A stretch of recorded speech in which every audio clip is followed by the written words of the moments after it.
Good evening, and welcome to everyone who's joining us on the internet.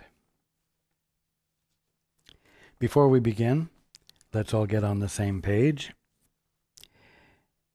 If you're reading from the Sparkly Book, it's page 390, the last paragraph.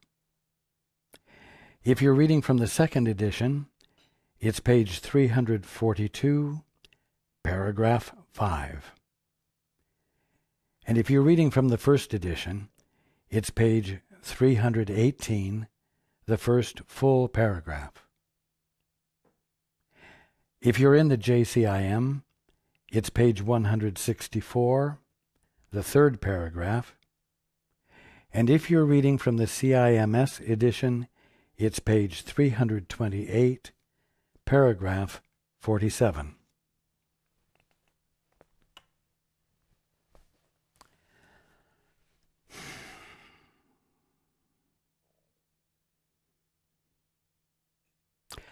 Now,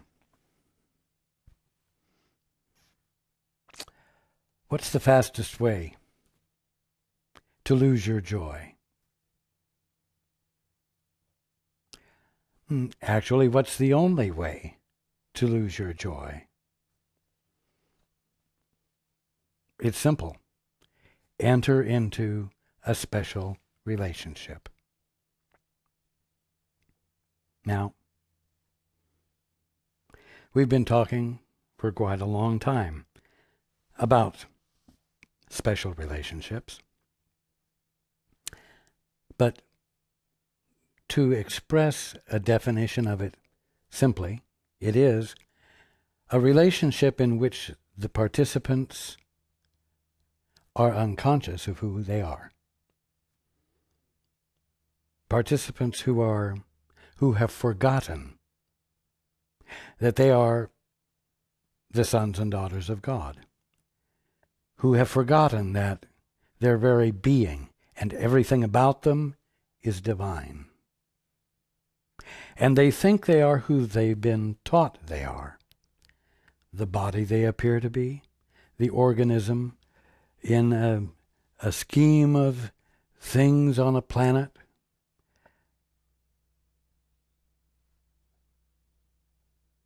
The offspring of chance. Those who endure chance as a state of being called life, in which nothing is sure. And everything is, at the bottom line, potentially threatening.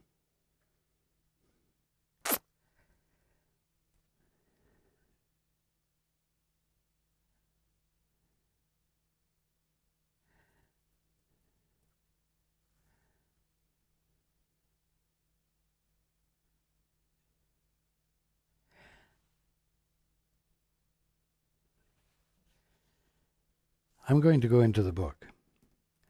To everyone, heaven is completion. There can be no disagreement on this, because both the ego and the Holy Spirit accept it. Both the ego and the Holy Spirit accept it. The Holy Spirit is your divinity, your real self, held in trust while you dally with the ego. So, when it says here, both the ego and the Holy Spirit accept it, in other words, that heaven is completion, it means both who you think you are and what you truly are, accept it. The ego you claim to be, you so proudly claim to be, and the Holy Spirit that you deny you are, but who you really are, both agree that heaven is completion. So when you read these words, the ego and the Holy Spirit, don't think they're two separate things, somehow unrelated to each other. They are two different identifiers of you. They identify you experiencing things from two different perspectives. That's all. That's the simplicity of it. Don't lose it. They are, however, the ego and the Holy Spirit, in complete disagreement on what completion is and how it is accomplished. The Holy Spirit knows that which is nothing more than your right mind. The Holy Spirit knows that completion lies first in union, and then in the extension of union. And that's what we've been discussing relative to the two-step, where before acting on your own, you hesitate. You catch your breath and hold it for a moment. You stop in your tracks. And instead of assuming that you know what a thing is or what is really happening, you say, Father, what is the truth here? Or you say, Holy Spirit, what is the truth here? That amounts to you, the ego you think you are, stopping dead in its tracks. And that which is real of you within the context of the ego, reaching outside of its confines, outside of its limits, to your Father and saying, what is the truth here? Or to your divine being and saying, what is the truth here? And inviting, for lack of better words, the larger picture into the smaller picture that you've been entertaining and employing, and thereby allowing it to expand. The Holy Spirit knows that completion lies first in union, and then in the extension of union. The first part of the two-step is the invitation of union. Wanting to know what the truth is here. What is the truth about my fellow man? Or this situation, or that thing. And then listening and letting yourself be infilled.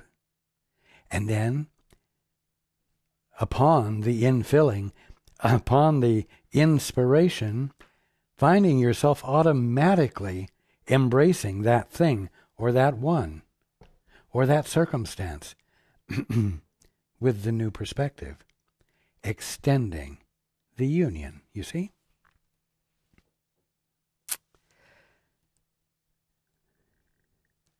On the other hand, to the ego, completion lies in triumph, and in the extension of the victory, even to the final triumph over God. Rather dramatic words there. To the ego, completion lies in triumph. Okay. We can get quite grandiose and complicated. But once again, all of this is really very simple.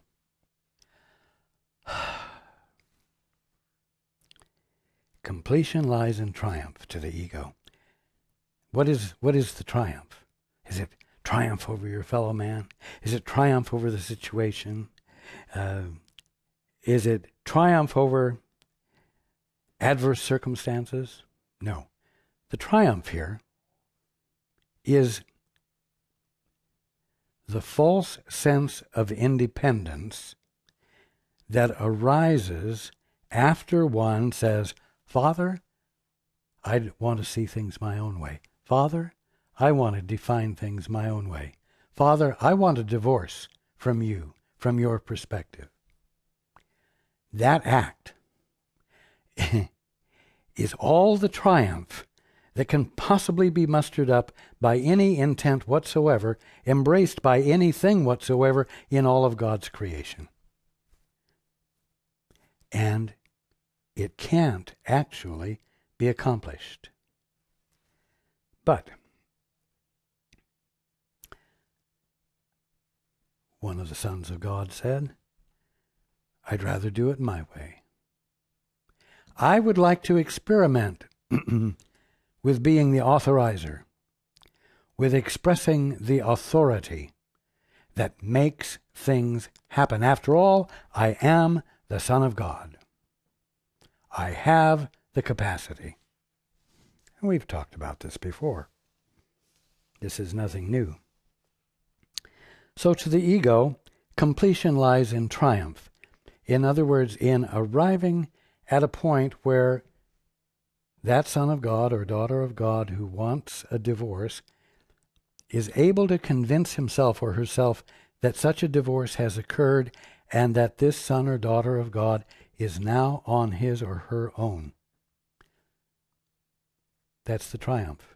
And as we've said, immediately fear and guilt come into play, which is really the sanity of one's being, one's divine being, saying, you are attempting to do the impossible, you are attempting to do the impossible, you are attempting to do the impossible, come back home right now, come back home right now.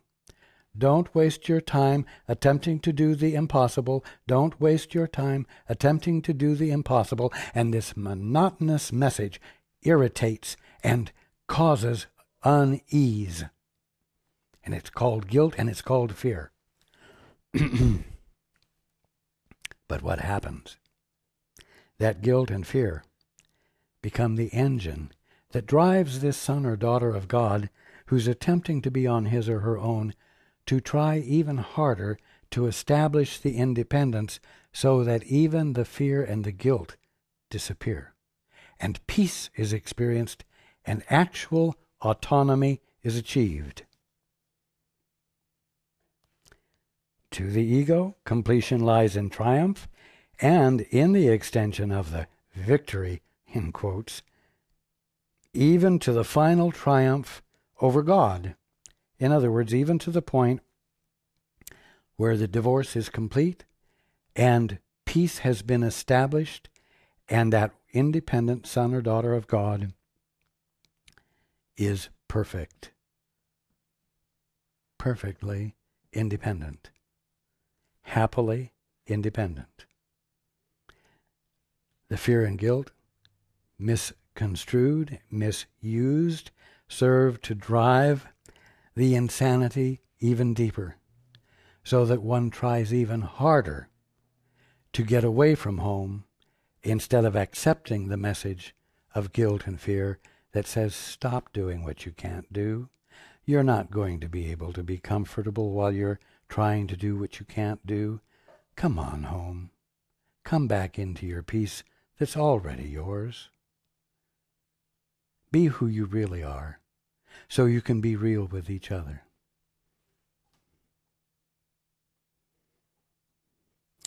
So again, to the ego, completion lies in triumph, and in the extension of the victory, even to the final triumph over God. In this it sees the ultimate freedom of the self, for nothing would remain to interfere with it. Now stop and think about it. Dare to look at yourself. Dare to look at how much of your time is spent trying to achieve the freedom of the self, your total freedom.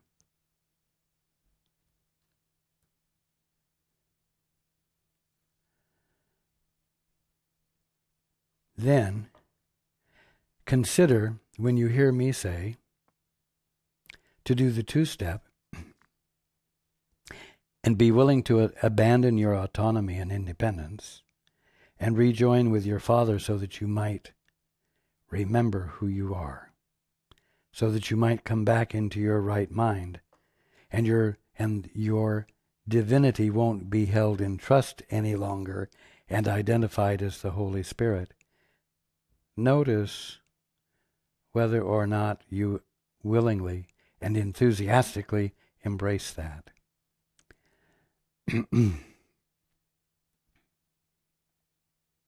You don't.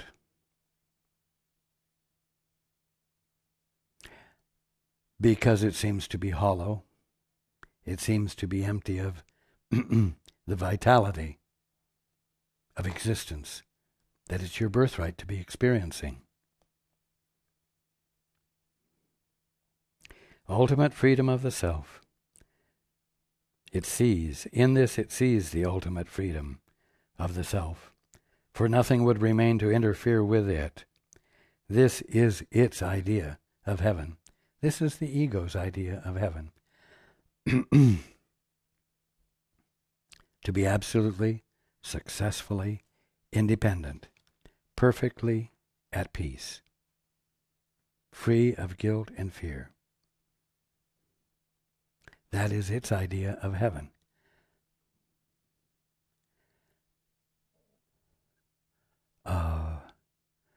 But just a moment. When, as we've said before, when the son or daughter of God said, "I'd rather see it my way. I want a divorce," he became fatherless and motherless. He became an orphan, in so many words, and experienced himself as such.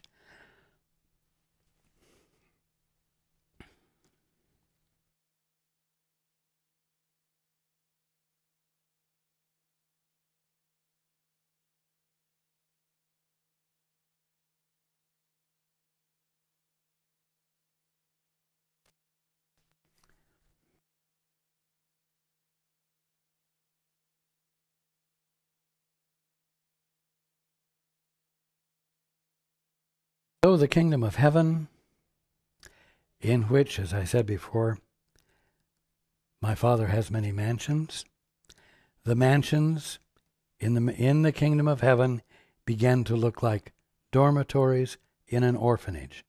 And I'm using that example on purpose because I want everyone to understand that the kingdom of heaven is not somewhere else other than where you are right now. The orphanage is in the middle of the kingdom of heaven.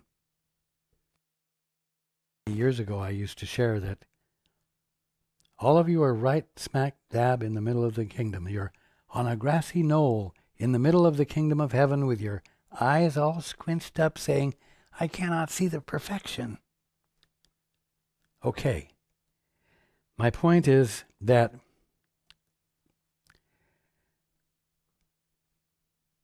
those who have come to believe that they have total independent existence, separate and apart from anything divine, and that they are just the manifestation of physical processes, they are experiencing this and believing this in the middle of the kingdom of heaven, and they are experiencing it as the son or daughter of God who's unconscious of who he or she is. So, those in the orphanage might say they're going to create a heavenly experience, one of harmony and peace and guiltlessness, through the assertion of their independence more and more effectively. And yet,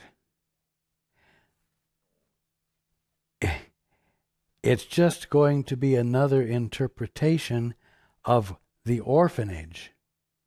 It's not going to be a direct experience of heaven. So, the ego creates its idea of heaven. It's already experiencing misery because, having separated itself from God, it's experiencing guilt and fear constantly, and constantly driven to overcome the guilt and fear as its life work.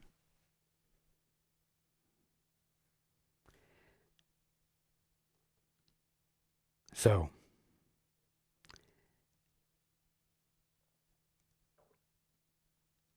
the final triumph over God is what the ego sees as the ultimate freedom of the self, for nothing would remain to interfere with it.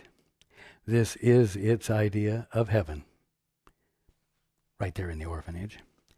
From this it follows that union, actual reconciliation with one's father, in which one's conscious awareness of his birthright returns to him,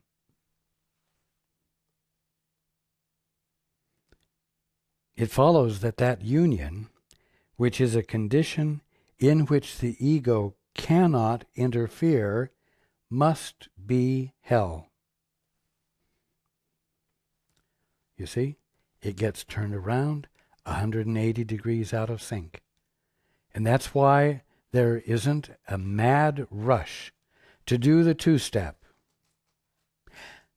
to abandon one's independence, and to yield into the Father's will with a desire to experience it, and an innocence that lets it in. And that's because the conditioning of your current frame of reference sees heaven in its actuality to not be that desirable, and ultimately hell. You've all heard, who wants to sit on a cloud strumming on a harp for eternity? Well, no one does. But you see the characterization that's applied to the idea of heaven? Nevertheless,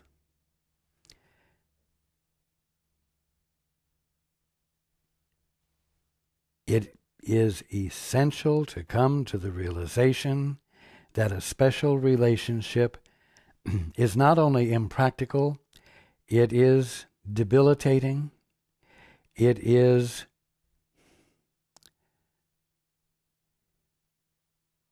destructive to your capacity to come back into your right mind.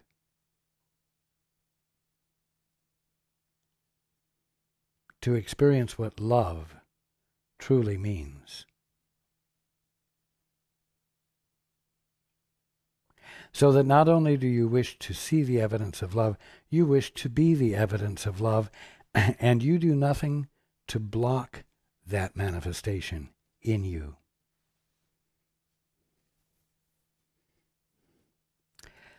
The special relationship is a strange and unnatural ego device. It was created right there in the orphanage, nowhere else. It's a strange and unnatural ego device for joining hell and heaven.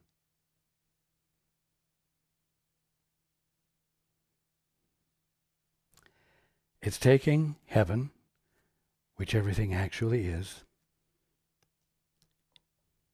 and combining it with the hellish experience that is caused by the divorce gotten from one's father, and the guilt and fear that always accompany a false state of independence, and sort of melding them together and calling it life that is a little bit stressful, life that is never at peace, life that will ultimately result in death, and on and on and on. You see, the special relationship is a strange and unnatural ego device for joining hell and heaven and making them indistinguishable. You see, that's the problem.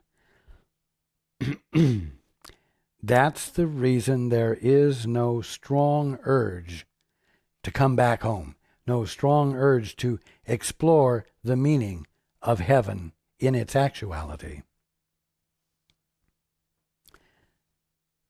Heaven and hell have been made indistinguishable. As a result, there isn't any spontaneous way to make distinctions between heaven and the misperception of it. That's why I'm talking to you. That's why there is a Course in Miracles. The special relationship is a strange and unnatural ego device for joining hell and heaven and making them indistinguishable, and the attempt to find the imagined best of both worlds has merely led to fantasies of both, and to the inability to perceive either one as it is. You see? Heaven is the conscious experience of everything that is experienced when you are not claiming a mind independent from the Father's. It's that simple. Hell is what is experienced when you do make that claim and believe it.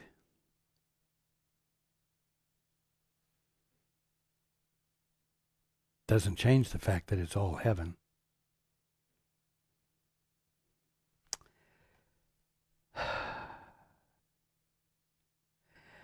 But it's absolutely essential to be able to begin to make the distinction. How do you do that? You can't do it all by yourself.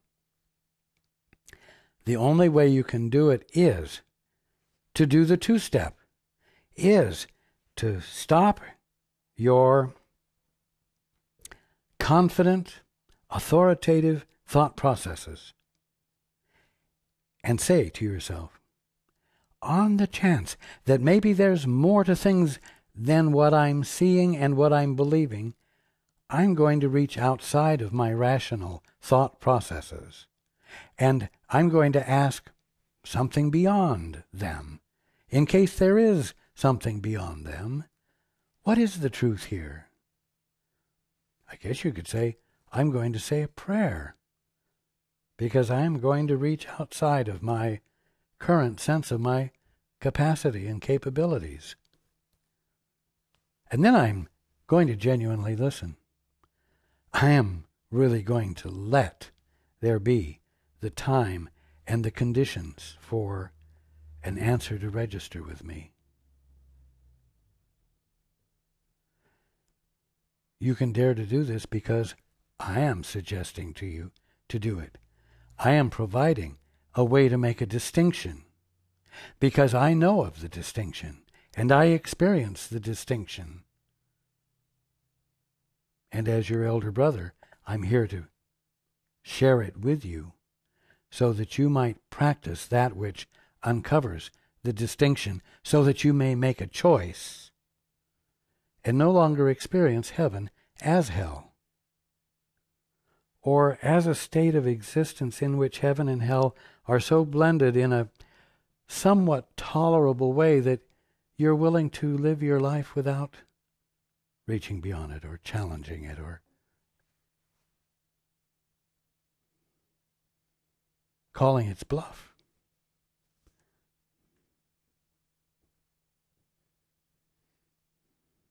The special relationship is the triumph of this confusion. You see?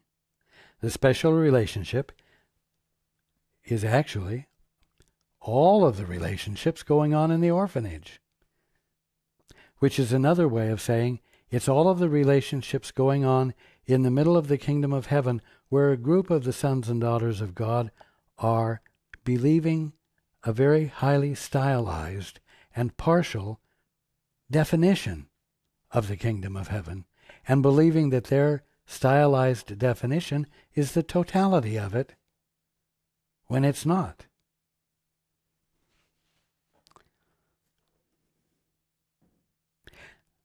The special relationship is the triumph of this confusion. It is a kind of union from which union is excluded, and the basis for the attempt at union rests on exclusion. Now, this could be a little confusing here. It is a kind of union, the special relationship is, from which union is excluded. You see, if I'm not bringing to you myself, if I am bringing to you a characterization of me that I have built out of a misunderstanding of my being, And you are coming to me with a definition and meanings of yourself that you have developed as a result of not being conscious of who you really are. Neither of us is bringing to each other anything actual or real. What's real about us, we've covered up from ourselves, and therefore cannot communicate to each other. And so there can't actually be a joining of masks, if I may put it that way. There can't really be a joining of pretenses. You see what I'm saying? So it's a kind of union from which union is excluded. We try to come together, bringing our falsehoods and presenting them. And union is excluded from that attempt. And, it says, the basis for the attempt at union rests on exclusion. What this means is that it rests on the belief in a state of being an orphan, which means it rests upon a determination each of you have made to be divorced from your father, to have put yourself in a position of exclusivity, being exclusive, and having excluded the very source and presence of your being as what it is. So, on the basis of your lifestyle of exclusion from your source, you attempt to create a relationship in which union can't occur because there's nothing real being brought to it.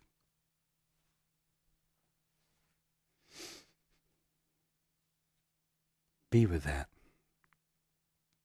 What better example could there be of the ego's maxim? Seek, but do not find.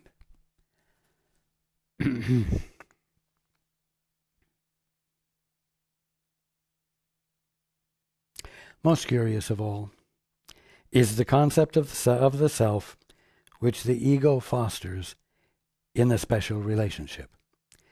This self seeks the relationship to make itself complete, you see, not having any sense of its divinity, of its birthright. It is a state of lack. It is a state of emptiness. Okay? And so it seeks relationships to make itself complete.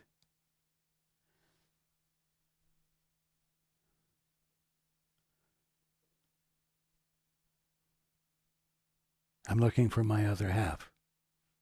I'm looking for my soulmate. I'm looking for that one who completes me. It's a common thought, not really strange to anyone. It's all pervasive. But the hunger will disappear the moment one stops maintaining and reasserting his or her orphanhood and says, Father, what's the truth about me? Father, tell me about us. Tell me about who we are together. You see? But no, most curious of all is the concept of the self which the ego fosters in the special relationship. This self, in quotes, seeks the relationship to make itself complete.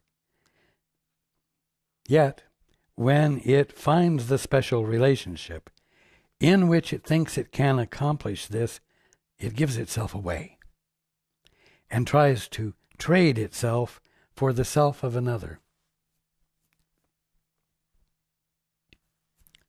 What does this mean? It means that when one finds another who sees him or her in a better light, let's put it this way.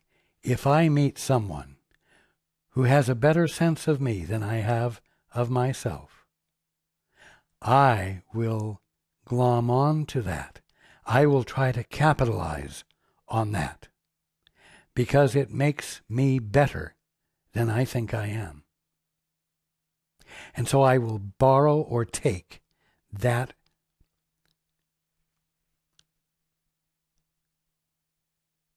one's way of seeing me as me.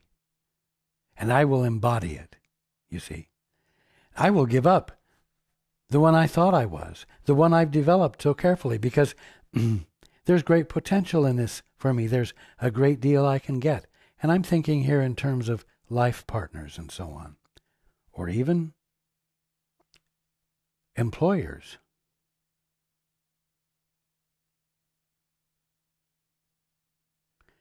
But you see, the sense of self that you bring, that's not as good as the sense of self that this other one is entertaining of you,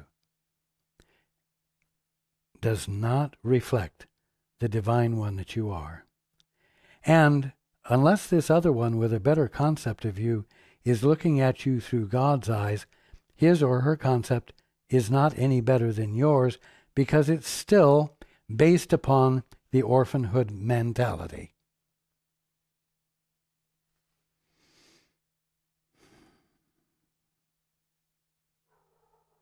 This is not union, for there is no increase and no extension. It's just a way that egos capitalize on each other's perceptions for gain. And each takes from the other, let's say, the appreciation and the honoring and everything that builds you up and capitalizes on it and builds a relationship on it. And there's no honesty in it, because so far no one has said, stop in my tracks. What is the truth here? Father, what's the truth about me? Father, what's the truth about my fellow man? What's the truth? What is the divine actuality of this one? What is the divine actuality of me? Until that question is asked genuinely, and until the answer is unresistantly let in, no one is bringing anything real to the relationship.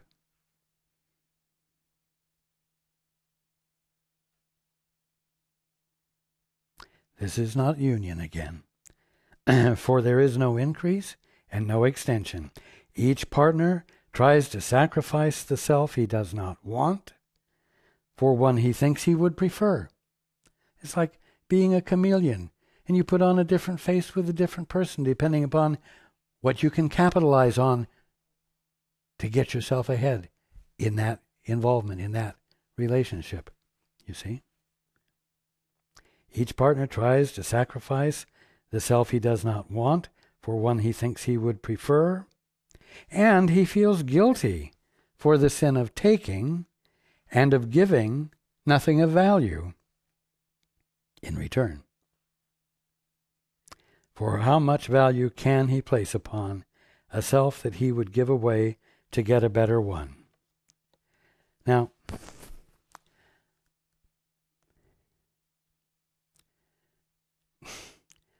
let's bring this home. You've sat down before and talked with someone else, perhaps someone you don't really know very well yet. And in the course of the conversation, you presented yourself, you see. You did a presentation of you. And you bounced off of this other one, and you utilized the things that could be utilized to your benefit. And you utilized the things that you knew he or she would experience as being of benefit to him or her. And you did this dance. It's almost like a dance of pre-programmed moves, not one of which was genuine. And if you weren't careful and things got a little enthusiastic, you might find yourself going over the edge, so to speak, and actually making a fool out of yourself when you thought you were being really cool. And what happened was that you went over the edge and exposed the fact that everything, even what happened before you went over the edge, was not honest, was a presentation. Not really you. Now, unless you're joined with the Father or the Holy Spirit, every single interaction you have with everyone else is that kind of ingenuine, unawakened relationship that constitutes a special relationship.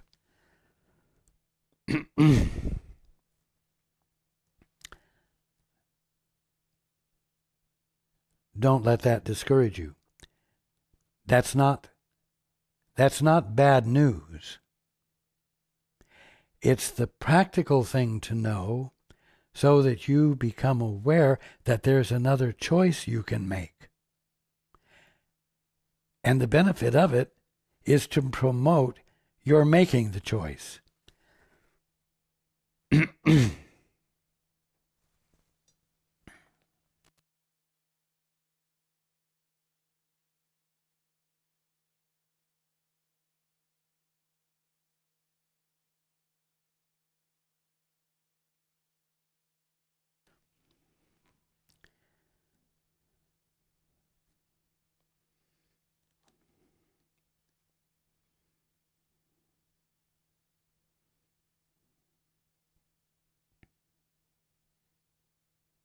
Now, there's quite a bit more for us to go through here. And I'm not going to continue on tonight. We'll continue next week.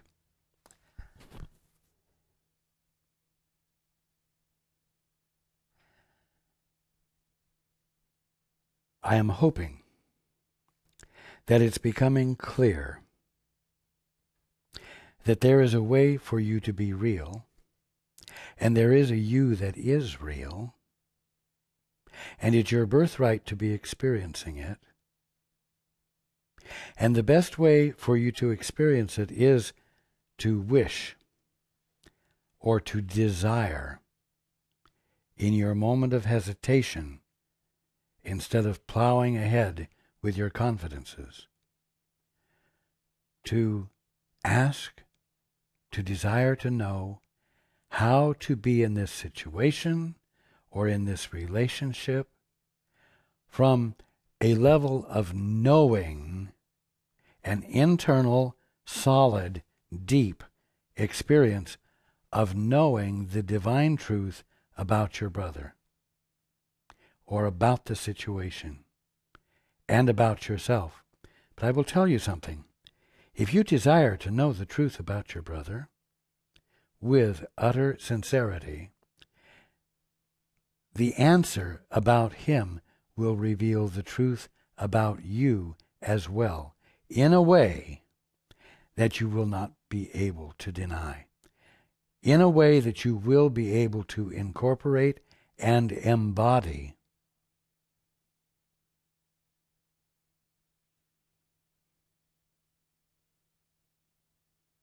You're not here to participate in special relationships. You're not here, in other words, to relate to your brothers and sisters without you or your brothers and sisters knowing who you really are.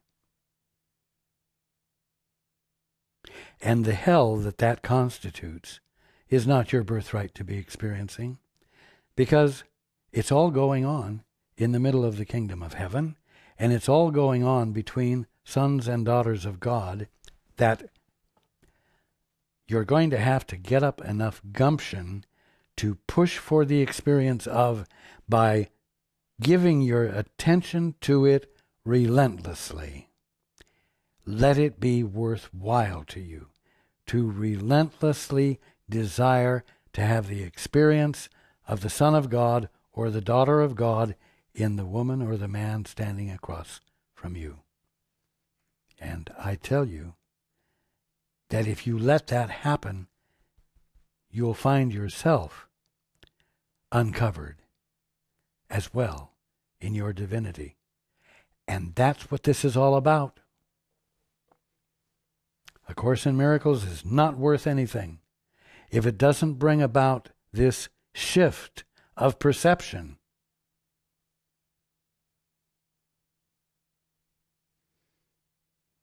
Now, I encourage you to go ahead and read to the end of this section between now and next week. Contemplate it. Contemplate it in light of what we've talked about tonight.